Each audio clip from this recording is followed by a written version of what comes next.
नमस्कार साथियों, स्वागत है आप सभी का बेसिक मैथ के पहले क्लास में। कहते हैं ना कि कुछ करने का जब जुनून अंदर आ जाती है तो आपको आलस कभी नहीं आएगा। आप कभी भी चीजों को कल पे नहीं टालिएगा। मैंने आपको बोला था कि आप सभी का ऐसा एक कोर्स लेकर आ रहा हूं जिसमें आप क्लास किसी भी क्लास में है, अगर आपके मैथ्स वीक है, चाहे आप मैथ्स बैकग्राउंड से ना भी है, अगर आपके मैथ्स वीक है तो मैं आप सबकी को क्लास 1 से लेकर के 10th 12th तक जो भी बेसिक चीज जो आपको जानना है वो मैं सभी दे दूंगा इस कोर्स में। तो आज हमारा फर्स्ट क्लास है। फर्स्ट क्लास इज आप बहुत अच्छे तरीके से, जैसे फर्स्ट क्लास, क्योंकि आज फर्स्ट क्लास है तो जुनून आप सभी के मतलब अंदर जो जोश है वो 100% होगा। बट यही जोश आपके लास्ट क्लास तक होनी चाहिए, तब आप मैथ सीख पाओगे।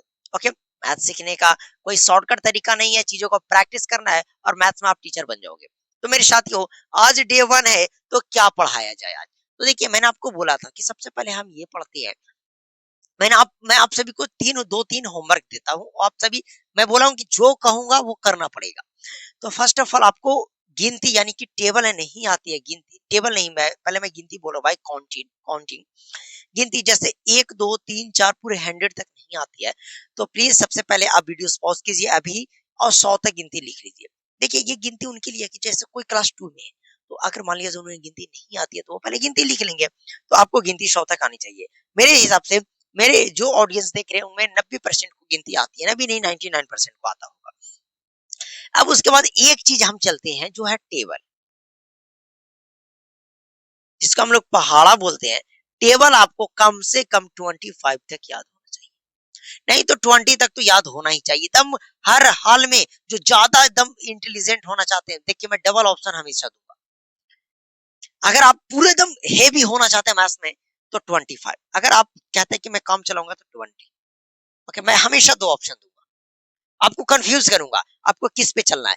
जो बच्चा चाहेगा, जो स्टूडेंट चाहेगा मुझे एकदम उड़ा देना है, वो 25 याद करेगा। 1 से 2 दिन में याद कर लेनी है, क्योंकि टेबल का जरूरत पड़ेगा डिवाइड में, एलसीएम उलसीएम सब में टेबल का जरूरत पड़ता है मेरे भाई। तो टेबल आपको 20 से या 25 तक, 20 कम से कम 20, और अब जितना चाहे 25। इसके बाद कोई और इंटेलिजेंट होगा तो वो ज्यादा से ज्यादा याद कर सकता है, इसमें कोई दिक्कत वाली बात नहीं। ओके डियर, तो आई होप पहला चीज समझ में आ गया।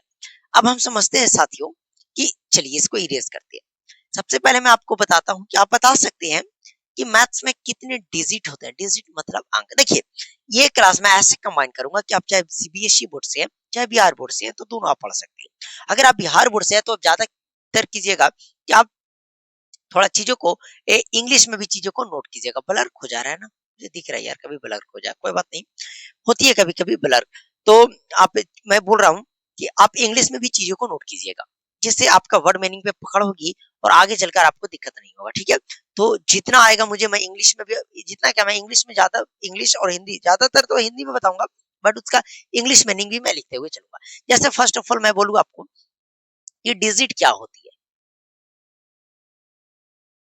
डिजिट, इसका हिंदी लिख लीजिएगा कि अंक क्या होती है। तो पहला हमारा यही है मेरे साथियों कि डिजिट यानी कि अंक किसको कहते हैं, है ना। एक मिनट, चलिए अब देखते हैं डिजिट यानी कि अंक क्या होती है। ओके,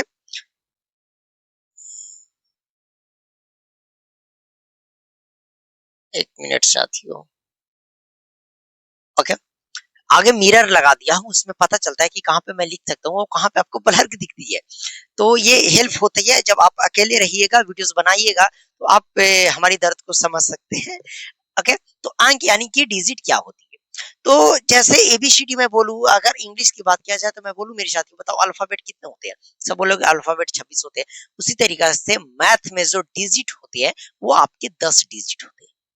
नंबर ऑफ डिजिट कितने होते हैं मेरे भाई, बोलोगे नंबर ऑफ डिजिट 10 होते हैं, यानी कि कुल अंकों की जो संख्या है वो 10 है। अंकों की जो संख्या है वो 10 है। अंकों की जो संख्या है मेरे साथियों वो 10 है। अच्छा, कौन है जरा आप लिख दीजिएगा। तो 0 1 2 3 4 5 6 7 8 9, बस। अब आप टोटल जब काउंट कीजिएगा, टोटल नंबर ऑफ डिजिट जो होगा वह 10 हो जाएगा। अब देखिए, यही हमारे अंकों की संख्या है, 0 1 2 3 4 5 6 7 8 9, याद कर लीजिएगा। अंकों की संख्या कुल 10 है। अंक कौन कौन 10 है? तो 0 से लेकर के 9 तक। अब यहाँ पे जो सवाल बनते हैं वो खतरनाक खतरनाक सवाल बनते हैं। मैं बोलूं कि बताओ एक अंकों की सबसे छोटी संख्या क्या होगी और एक अंकों की सबसे बड़ी संख्या क्या होगी? एक अंकों की सबसे छोटी संख्या, एक अंकों की, एक अंक की छोटी संख्या क्या होगी? एक अंक की बड़ी संख्या क्या होगी? एक अंक की छोटी संख्या, एक अंक, अच्छा से लिखता हूँ यार, क्या दिक्कत है? अच्छा बच्चे लोगों तो पूरा लिखना पड़ेगा। संख्या क्या होगी और एक अंक की बड़ी संख्या क्या होगी? देखिए मैं क्या है ना कि जैसे अपर क्लास के जब पढ़ाइएगा तो जैसे ऐसे संख्या लिख रहा हूँ ना, वहां पे ऐसे शॉर्ट में लिखकर चला जाता हूँ। बट आप लोग बच्चे हैं या फिर मैं बेसिक मैथ्स पढ़ा रहा हूँ तो मेरा फर्ज बनता है कि सारी चीजों को पूरा एक्सप्लेन करके डिटेल में लिखूं। ओके, एक अंकों की छोटी संख्या क्या होगी, एक अंकों की बड़ी संख्या क्या होगी? एक अंक के बाद अगर आ जाए यहाँ पे लिख लीजिएगा एक अंकों की छोटी संख्या। अगर मैं यही बोलूं कि दो अंकों की, दो अंक की, अंक वो नहीं, दो अंकों की, हाँ, छोटी संख्या क्या होगी? छोटी। अब देखिए मैं संख्या अब शॉर्ट में लिख सकता हूँ क्योंकि मैंने एक बार संख्या को लिख डाला है। दो अंकों की, आज के बाद जीवन में कभी नहीं भूलोगे मेरे भाई कि बड़ी संख्या क्या हो, बड़ी संख्या क्या हो। अब देखिए कभी भी आपसे छोटी संख्या या फिर आपसे बड़ी संख्या पूछते, क्या मेरे भाई, लिसन अच्छे से सुनिएगा, कोई भी आपसे 10 अंक की संख्या बड़ी संख्या, 20 अंक की बड़ी संख्या, कोई बात नहीं पूछते। अच्छा एक अंक की सबसे छोटी संख्या बताओ, एक अंक इसमें सब तो एक अंक का ही है, तो सबसे छोटा इसमें कौन है? तो सर सबसे छोटा जीरो दिख रहा है मेरे भाई, जीरो को छोड़कर एक लिख देना, तो एक अंक की सबसे छोटी संख्या जो होगी वह एक होगी। क्लियर? एक अंकों की, एक अंक की छोटी संख्या जो होगी मेरे साथियों वह एक के बराबर एक ही होगी। अब कभी भी बड़ी संख्या पूछे तो सिर्फ और सिर्फ 9 लगाना है। क्या लगाना है मेरे साथियों? सिर्फ और सिर्फ 9 लगाना है। ओके डियर, तो 9 लगाना है। तो बताओ एक अंक की सबसे बड़ी संख्या 1 गुना 9। मैं बोलू दो अंक की सबसे बड़ी संख्या, जब दो अंक की बड़ी संख्या पूछ रहा है तो 2 गुना 9। अच्छा ये बात, तो 5 अंक की सबसे बड़ी संख्या, बस मेरे भाई 5 अंक की सबसे बड़ी संख्या आराम से 2 3 4 5, देयर आर 5 नाइन्स। तो ये 5 अंकों की बड़ी संख्या हो गया। कभी भी बड़ी संख्या पूछे बस उसमें आपको उन 9 को रखते जाना है। मैं बोलूं बताओ मेरे साथियों 10 अंकों की सबसे बड़ी संख्या क्या होगी? तो 10 9 होगा, कितना? 10 को 9 आपको रख देना है, 7 7 7 इस तरीका से एक क्रम में, तो वह सबसे बड़ी संख्या हो जाएगी। अगर यही पूछे कोई पढ़ के तो पढ़ के बता देना 99,999 इस तरीका से, 9,999, 99,999, 99,99,999 इस तरीका से आप पढ़ सकते हैं, पढ़ना सिखाऊंगा। अगर छोटी संख्या की बात हो, बड़ी संख्या क्लियर, बस अगर मैं बोलूं 20 अंकों की सबसे बड़ी संख्या तो 20 गुना दे दीजिए, बस खत्म। 10 अंकों की सबसे बड़ी संख्या 10 गुना, 4 अंकों की सबसे बड़ी संख्या 4 गुना। ओके, देन इधर देखिए आप ध्यान से, लिशन आराम से सुनिएगा। अब बोलो दो अंकों की छोटी संख्या क्या होगी? तो कभी भी छोटी पूछे तो अपने मन से एक दे देना है, अपने मन से क्या देना है? एक। अब बताओ मेरे भाई दो अंक पूछ रहा है, उसमें एक अंक एक हो गया तो दूसरा अंक 0 दे देना है हमेशा। मैं बोलू 3 अंकों की सबसे छोटी संख्या, ध्यान से समझिएगा, 3 अंकों की सबसे छोटी संख्या, 3 अंक पूछ रहा मतलब 3 गो अंक होना चाहिए, तो एगो तो पहले में एक देना है। अब 3 अंक में करना है तो उसमें एक अंक एक हो गया तो 2 गो 0 दे दीजिए, बताओ 3 गो अंक नहीं हो गया? तो 3 अंकों की सबसे छोटी संख्या जो होती है वह 100 होती है। मैं बोलू बताओ मेरे भाई 5 अंकों की सबसे छोटी संख्या, अच्छा 5 अंकों की पूछ रहे हैं ना, तो एक देना है। अब 5 अंक में एक अंक तो हो गया तो 4 को 0 देना है, मतलब जितना अंक पूछेगा ओकरा से एक पहले देकर उससे एक कम 0 देना है। 20 अंकों की छोटी संख्या तो एक पर 19 0, 18 अंकों की सबसे छोटी संख्या तो एक पर 17 0। क्लियर? यस, आप सभी को इतना आई थिंक मेरे हिसाब से क्लियर हो गया होगा। अब देखिए, अब चाहे तो इसका स्क्रीनशॉट ले सकते हैं, बड़ी संख्या छोटी संख्या हो गया। अब ये भी पूछेगा कि दो अंकों की सबसे छोटी संख्या बताइए जो भाज्य हो, अभाज्य हो, सम हो, वो विषम हो। तो वो जब हम संख्या पढ़ेंगे तो उसमें डिटेल तरीके से पढ़ेंगे, आप टेंशन मत लीजिए। ओके, तो जितना जितना चीजें जो जरूरी है वो मैं आप सभी को बता रहा हूँ। तो इतना हो गया मेरे साथियों। तो डिजिट किसको कहते हैं? तो 0 से लेकर के 9 तक डिजिट कहते हैं। सब बड़ी संख्या छोटी संख्या मैं आप सभी को बता दिया। अब होता है मेरे साथियों संख्याएं। क्या? अब संख्याएं को बनाएंगे। संख्या जिसको हम लोग बोलते हैं नंबर। तो संख्या कैसे बनता है? तो अंकों के मेल से संख्या बनता है। किसके मेल से? अंकों के मेल से संख्या बनता है। अंकों के मेल से क्या बनता है मेरे साथियों? तो अंकों के मेल से जो आपका बनता है वह संख्या बनता है। कैसे?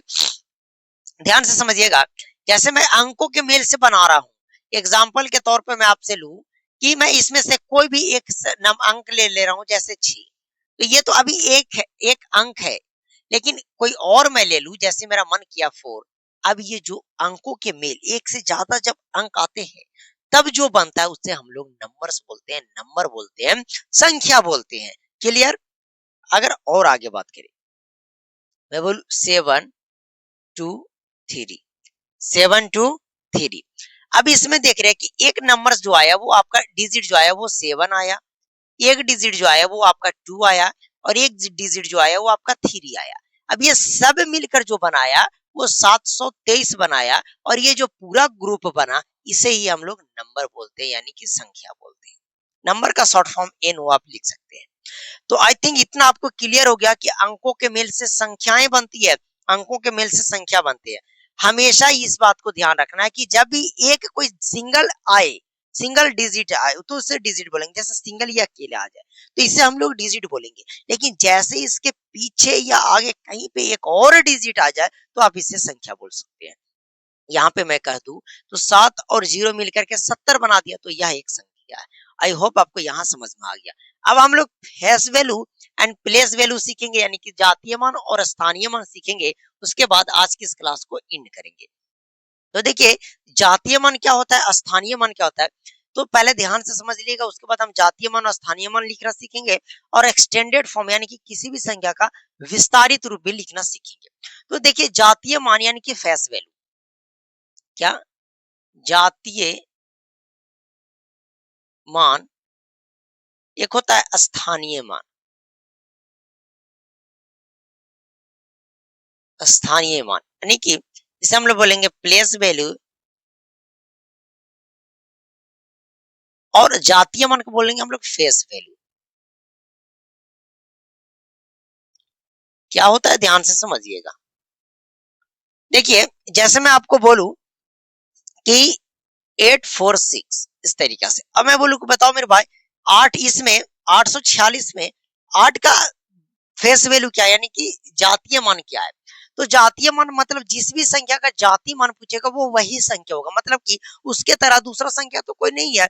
तो अगर 8 का पूछूं तो 8 का जातीय मान 8 ही होगा। अगर मैं बोलूं 6 का तो 6 ही होगा। मतलब जातीय मान में कोई दिक्कत है नहीं, जिसका जातीय मान पूछेगा वही होगा। लेकिन स्थानीय मान में ये पूछता है कि बताओ वो कितने स्थान पे है। जैसे मैं बोलूं कि 8 का स्थानीय मान क्या होगा, आपको कैसे लिखना, ध्यान से समझिएगा। आपको इस तरीके से एक लाइन बना देनी है। जैसे 8 का पूछ रहा है तो 8 पे एक एरो, यहाँ पे एक, बस 8 है तो 8 को आपको उतार देना है। अब इसके बाद आपको ये देखना है कि इसके बाएं राइट तरफ यानी कि इसके दाएं तरफ कितने अंक छूटे हुए हैं। तो एक और एक 2 अंक छूटा हुआ है तो 2 जीरो दे दीजिए। मतलब 8 का जो स्थानीय मान है मेरे साथियों, 8 का जो प्लेस वैल्यू है वह 800 है। मतलब कि इसमें जो 8 है वो 800 का काम कर रहा है। तो ऐसे ना पढ़ेंगे 846। अगर इसका एक्सटेंडेड फॉर्म लिखना है, विस्तारित रूप मैं अभी जस्ट बताने वाला हूँ, टेंशन मत लीजिए। मैं बोलूं 96889683 मैं बोलूं बताओ मेरे भाई, इसमें 6 का जातीय मान क्या होगा और स्थानीय, तो 6 का जातीय मान 6 ही होगा। मतलब 6 का जातीय मान क्या होगा, 6 ही होगा। लेकिन मैं बोलूं कि नहीं, 6 का स्थानीय मान बताइए। तो 6 का स्थानीय मान लिखने के लिए इसके ऐसे खींचेंगे एक लाइन। अब 6 को तो 6 लिख देना है, लेकिन इसके दाएं तरफ, इसके राइट हैंड की तरफ कितने डिजिट छूटे हुए हैं, 1 2 3। तो 1 2 3 जीरो बैठा देना है, ये इसका जातीय स्थानीय मान हो गया। क्लियर। अब देखिए कभी भी किसी का एक्सटेंडेड फॉर्म कैसे लिखा जाता है, यानी कि विस्तारित रूप। एक्सटेंडेड फॉर्म यानी कि विस्तारित, यानी कि एक्सटेंडेड फॉर्म में कैसे लिखते हैं किसी नंबर को, एक्सटेंडेड फॉर्म। अब जैसे मैं बोलूं 8 6 9, अब इसको आपको एक्सटेंडेड फॉर्म यानी कि पूरे विस्तारित रूप में लिखना है, चीजों को कैसे लिखेंगे तो शुरू से शुरू करना है। जैसे 9 है तो पहला का 9 को 9 लिखना है, 6 है तो 6 ही लिखना है, लेकिन इसके राइट तरफ कितने अंक है, एक, तो एक जीरो देना है। 8 है तो 8 लिखना है, लेकिन कितना जीरो छूट गया, एक और एक दो, एक और दो हो गया। और आगे बढ़े 8 6 1 2 4 2, अब इसको लिखना है तो पहले 2 है तो 2 ही लिखेंगे, आगे आएंगे 4 तो 4, लेकिन ये कितने अंक को छोड़कर आ रहा है, एक अंक तो एक जीरो, फिर 2 तो 2 पर कितना जीरो हो जाएगा, 2 जीरो, एक, तो एक पर एक दो तीन जीरो, फिर बात करें 6, 6 पे 1 2 3 4 जीरो, 1 2 3 4 जीरो, और फाइनली 8 करे 1 2 3 4 जीरो, 1 2 3 4, 2 2 4 5 जीरो। इस तरीके से स्टैंडर्ड फॉर्म यानी कि विस्तारित रूप लिखा जाता है, और कैसे जातीय मान लिखा जाता है, कैसे स्थानीय मान लिखा जाता है, ये क्लियर हो गया। तो आप इसे विस्तारित रूप में किसी चीजों को लिख सकते हैं, कैसे विस्तारित रूप में लिखा जाता है। अगर कोई आपसे स्थानीय मान पूछेगा तो जैसे स्थानीय मान, जैसे 9 का स्थानीय मान तो 9 लिख देना है, और बताओ ये कितने अंक को छोड़कर आ रहा है, तो 1 2 3 4, तो 1 2 3 4, ये आपका 4 जीरो हो जाएंगे, ये आपका स्थानीय मान हो जाएगा।